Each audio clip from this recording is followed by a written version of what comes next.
I'm Cecilia Yates. Welcome to our video introducing massage and the use of aromatherapy oils. Did you know the use of aromatic oils was documented more than 6,000 years ago? The Indians used essential oils for medicinal purposes, and the Egyptians had the same idea. Queen Cleopatra used essential oils in her beauty treatments. They used essential oils to embalm the pharaohs before they put them in the pyramids. Hippocrates, the father of medicine, said if one wishes to enjoy a healthy life, one should bathe in aromatic waters and have massages with scented oils daily. Sounds good to me. The use of aromatic oils with massage has been around for a very long time, and today it's enjoying a resurgence in popularity, and this is why we're bringing you this introductory video. So I hope you enjoy it.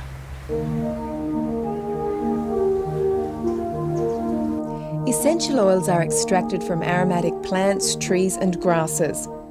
Due to their complex nature, it is important to use only the purest essential oils. Essential oils are not greasy at all. They have the consistency of water or alcohol. They can be very potent, and most cannot be applied directly onto the skin. So during massage, the essential oils must be blended with a suitable cold-pressed oil, such as apricot, avocado or almond. These are called carrier or base oils and won't override the fragrance of your essential oil. To expand on the use of essential oils and massage is our aromatherapist and masseuse of over 10 years experience, Francesca Witherby. We have a wonderful selection of oils. The question is, how do you blend them?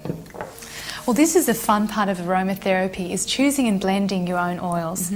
I like to work with 2 or 3 oils at the most, and that way it's not confusing to have too many different fragrances going on at one time. So the best way to do your blending is, first of all, smell each individual oil by just wafting it past your nose. Look at the name. This way you can start to memorise what the oils smell like. Secondary is to choose 2 oils that smell compatible together. When you find a combination that smells good to you, then you can start to blend them in the glass bowl or metal bowl. How much of your carrier oil should you use, and how much of your essential oil? I like to use a proportion of 1 tablespoon of oil, which is approximately 15 ml of the base oil, with 6 or 7 drops of your essential oil, which is approximately 1 drop of essential oil to every 2 ml of oil, base oil. What are the different kinds of carrier oils? Well, there are lots of different carrier oils to use, but the key thing is to use a cold-pressed natural oil. Just measure out 1 tablespoon, which is 15 ml, of your base oil, and pour it into a glass or metal dish.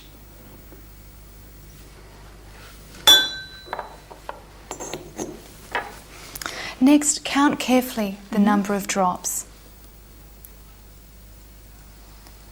3 drops of bergamot to 4 drops of cedarwood.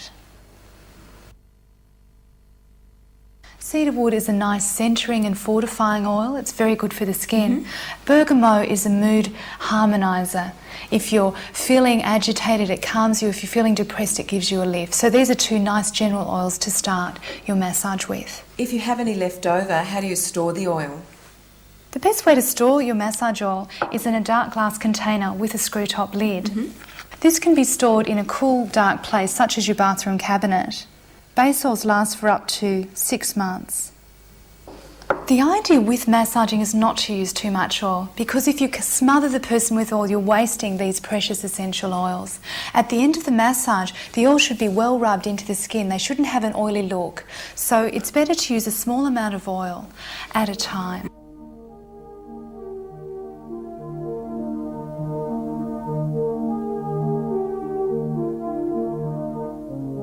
Francesca, many of our viewers won't have a professional set up at home, so how do you suggest one should prepare the room for a massage? It's very easy to prepare the room for a massage in your home using what you have. I like to ideally use the lounge room or the bedroom where you've got a carpeted space. I don't use the bed because it's a bit too soft and it's hard to get around the person that you're massaging. Later on I'll be demonstrating on my professional table, but for you people at home I'd suggest that you get a doona and fold it twice over, or a nice thick blanket to provide a pad for the person to rest on. Then you place a large sheet over the doona to protect the carpet from the massage oil.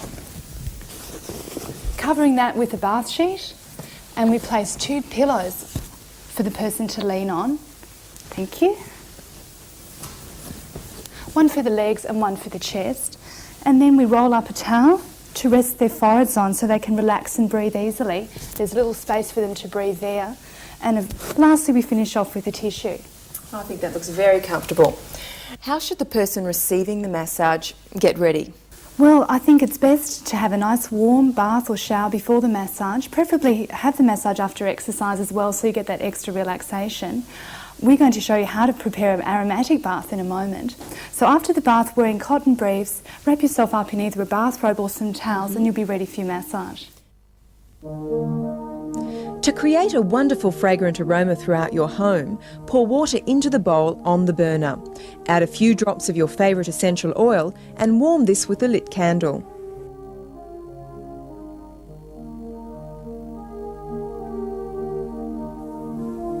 An aromatic bath is one of life's great pleasures. After you've run your bath, add 5 to 8 drops of pure essential oil with a little milk. Agitate the water to disperse the oil.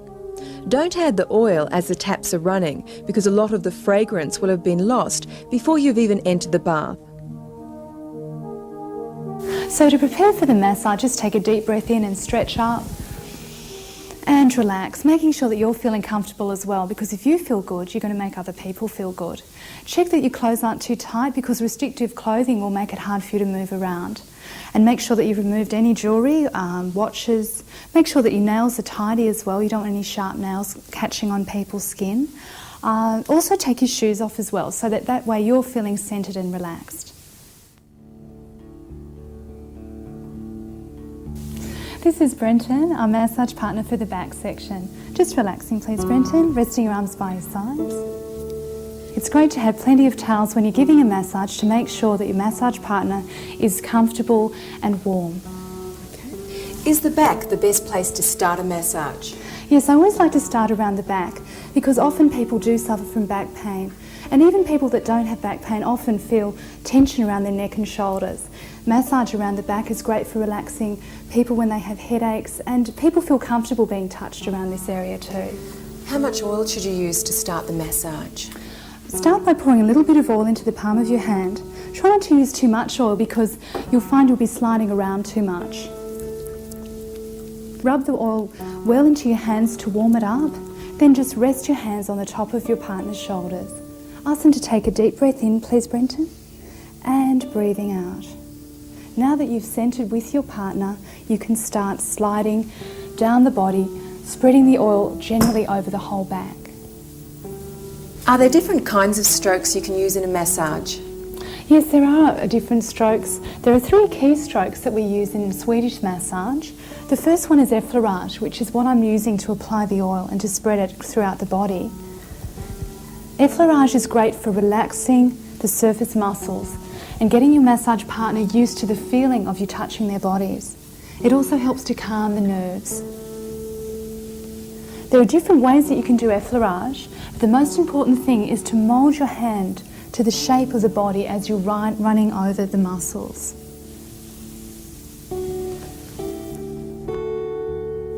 You can do hand over hand effleurage.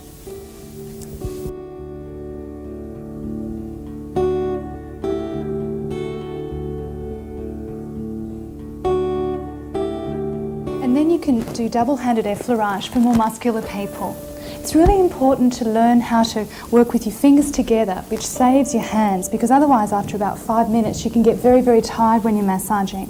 So putting one hand on top of the other just gives you that little bit more strength.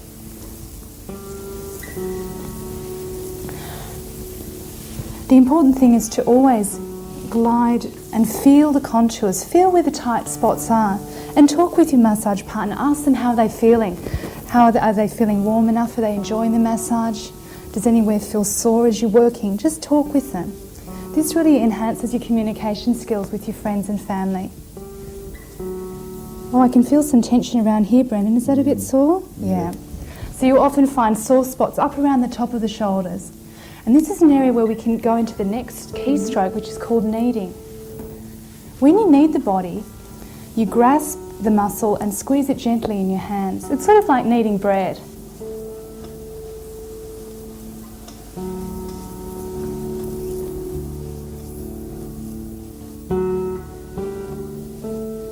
I'm doing alternate thumb movements here. Other variations of frictions, a finger over finger, hands together, working into those tight neck and shoulder areas.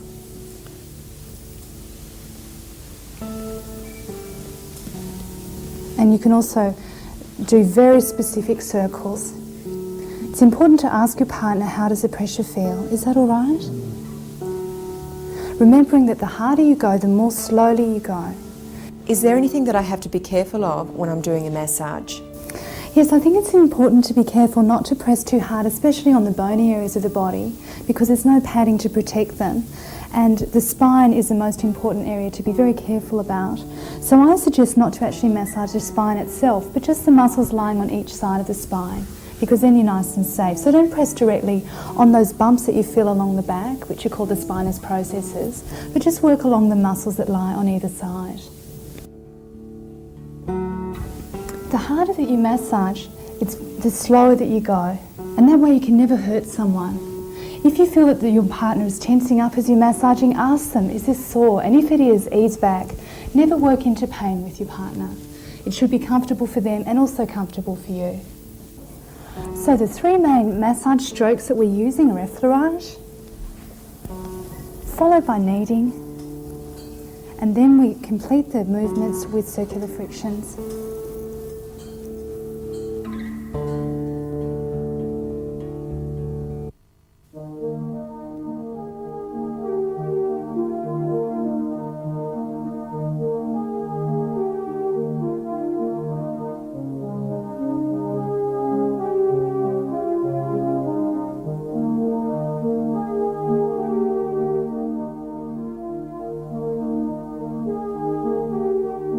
Well, we're working on Lisa now, specifically on the leg region.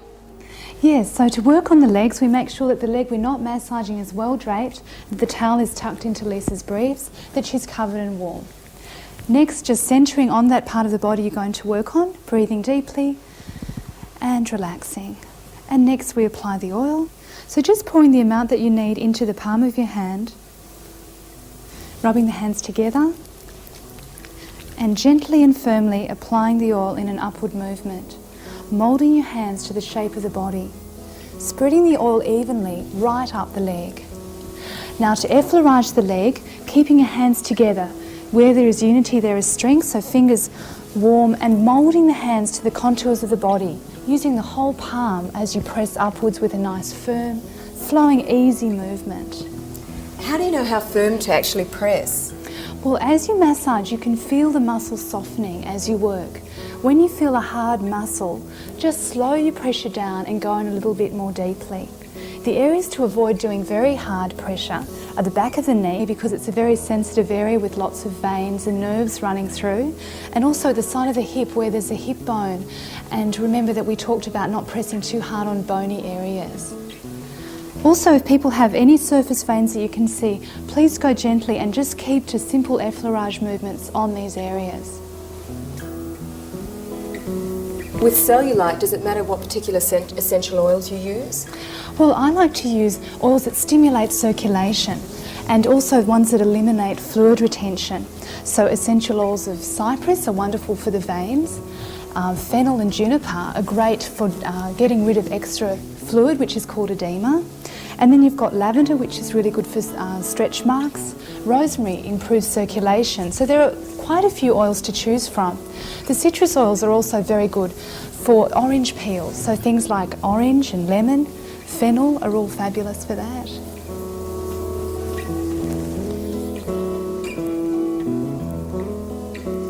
Alan is an athlete, and as a result he has a lot of aches and pains. Francesca, what essential oils can you use to relieve these?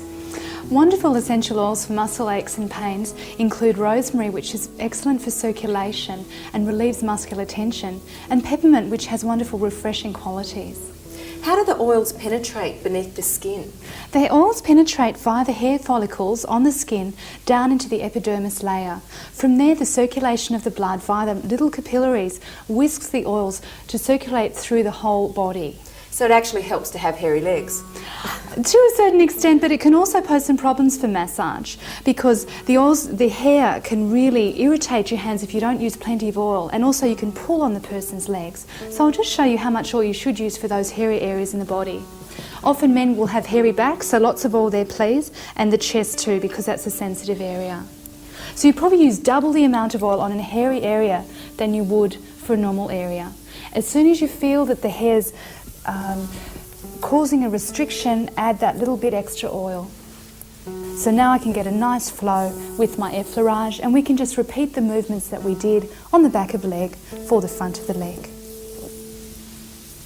And all along the front of the shin I can feel the muscle tightness here. Because of Alan's exercise, he's using his legs a lot, so I can start to really work in much more deeply around these areas, staying on the muscle. So I wouldn't do this around the knee, but just on the lower leg. When I flow up to the top of the surface, I'm just doing a gentle effleurage to join this part of the body with the thigh, but no strong pressure on the knees, please. You should see the body rolling and moving as you're working. That means the person's relaxed. If they're holding their leg tight, just gently shake the leg and ask them just to let go of any tension that you might feel. You can also do some double-handed effleurage on the top of the thigh. See how my fingers are once again moulding to the shape of the body, and I'm working nice and steadily with even pressure.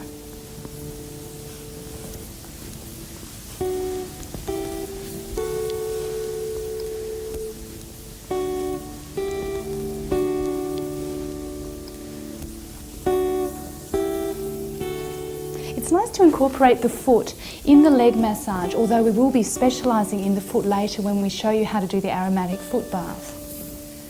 So remember not to leave parts of the body out. Work on the whole leg, bringing it all together with your effleurage movements. And just stroking down along the foot. You'll use the same movement on the hand when we do the neck and shoulders.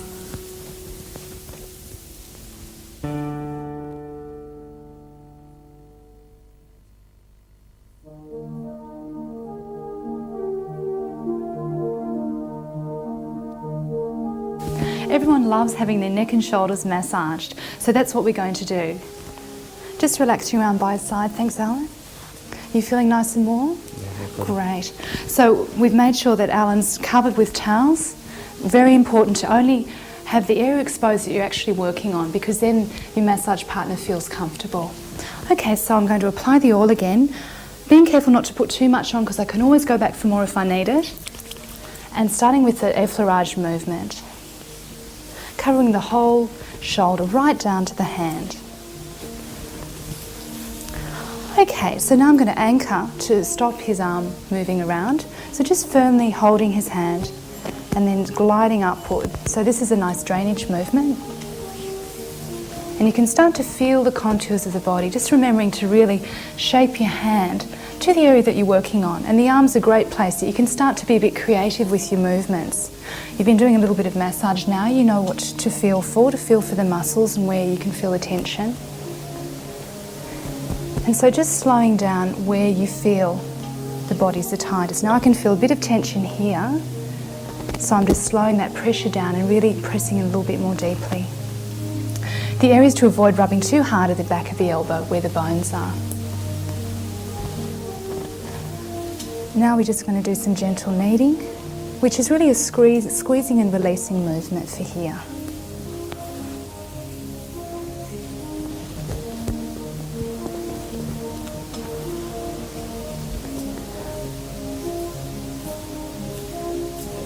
Just squeezing and releasing down the forearm to the hand. This relaxes all those arm muscles, especially if people are playing tennis or playing golf, they'll love this.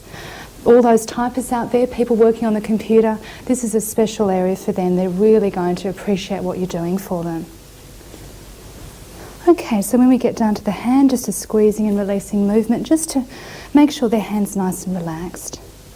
Then gliding onto the fingers and just circling them gently around. Please don't tug or pull at the fingers, this is just a nice relaxation movement.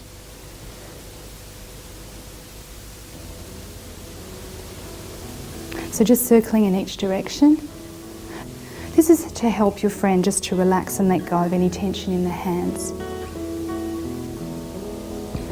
Okay, so we've done the arm and we're coming up to the shoulder now. So they can just relax their arm out like this. So that way the whole shoulder, you can see there's some gentle movement here. Okay, just turning your head to the side, please, Alan. Okay, so now we can start to massage the top of the neck and shoulders, which is just a key area for so many people. Now this shoulder muscle here is called the trapezius, and you want to get right underneath that. This is where you'll find all those knots. Can you see that there? That's a big knot I've just found. How does that feel? That's great. Oh, good. So talk to your friend and make sure that you're working on the right spots. That's not hurting you? Yes. Great. So when in doubt, remember to ask them how they're feeling. And you're going to get lots of positive feedback, I can assure you. Okay. The oils that I'm working with for around the neck and shoulders and arm are relaxation oils, which I think the best ones to use are lavender, which are very good for muscle aches and pains, but not as stimulating as rosemary, and sandalwood, which encourages deep breathing and relaxation. So both of these will start to relieve stress. And when you think about it, stress is what's causing most of the tension up here to begin with. Okay, so now that we've relaxed the neck and shoulders and arm, a nice way to finish off is just by flowing right down and the person feels nice and relaxed right through their arm. This is a nice way of saying goodbye to an area, the gentle stroking down and out through the fingers. Pausing for a moment and finishing.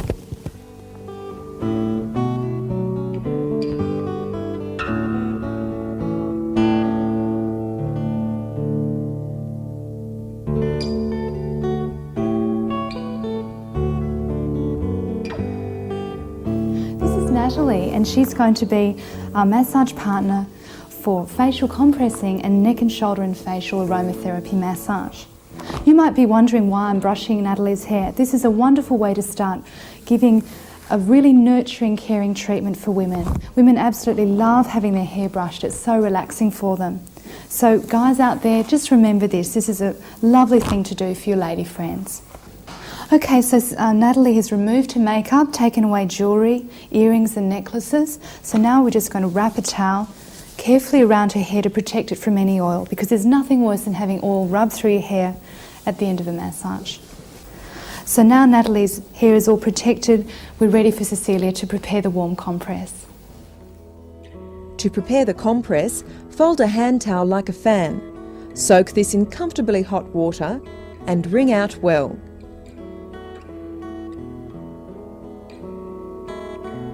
Compressing is wonderful to prepare the skin for the facial massage. It warms the skin, helps remove any debris after the cleansing, and also opens the pores so that the skin will absorb your aromatic oils better during the facial massage. For the facial blend, I've used essential oils of rose and chamomile, which are beautiful for sensitive skins. They're some of the finest oils and some of the most expensive. All right, Natalie, just relaxing and closing your eyes now, please. We're going to start by applying the oil around the neck and gently sweeping it up to the forehead. Smooth flowing strokes, making sure you've got enough oil so that your hands glide freely over their skin. Always working upward, this lifts the face and helps to prevent aging wrinkles. And then working in sections, gliding over the cheeks and up and across the forehead. Circling around the temples. This is very relaxing and wonderful if people are suffering from headaches. You can also just gently sweep your hand across the top of the forehead. Very relaxing movement. Then just drawing your fingers along the top of the brow line, avoiding contact on the eyes, and just gently sweeping the thumbs across the cheeks. Steady, gentle movements, keeping a nice light contact. Then you can massage down and around the front of the chest, sweeping the hands across the shoulders. Just asking your partner to take a deep breath in, please, Natalie, and breathing out, and then just gently relaxing and easing those shoulders. Sweeping the hands underneath, and we can do some very nice flowing movements. Now be very careful about the front of the neck. That's a sensitive area, we don't want to press there, but working on the muscles at the back of the neck, down into the shoulders. You can see all that lovely movement around the upper shoulders. This is great for people that have tension knots. Then just circling with your fingertips underneath the neck, up to the hairline. And to complete this, we just do a very gentle scalp massage through the towel to avoid getting oil on the hair, because people don't want to end up with greasy hair at the end of their facial massage.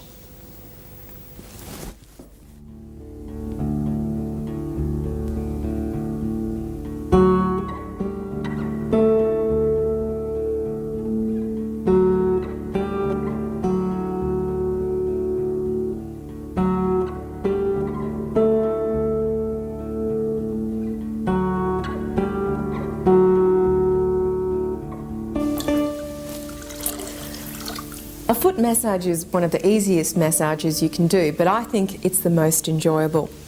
What's the oil you're going to put in that foot bath, Francesca? Peppermint's a wonderfully refreshing oil, so that's what I'm using today, especially after you've been on your feet or been wearing high-heeled shoes. It's so relaxing. Oh, that's nice and warm. Right, so once you've bathed your partner's foot, you can actually remove the foot out of the water and place the other foot into the bowl. Making sure that you dry their leg well before applying the oil for the foot massage. That really does smell wonderful. Okay, just placing your foot up here. And again, I've used peppermint and rosemary in the massage blend. Okay. Just applying the oil in upward strokes, as we've learnt before, for circulation.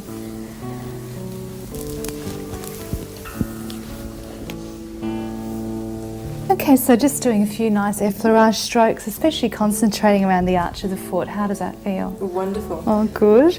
Okay, and then we do some ringing movements. There are lots of little bones in the foot, and we really want to get in there and mobilise all those areas. Feet are pretty strong, they get stomped on all day, so you can go quite firmly with a foot massage. But if someone's feeling ticklish, just slow down the movements and just use some light squeezing strokes. Francesca, thank you.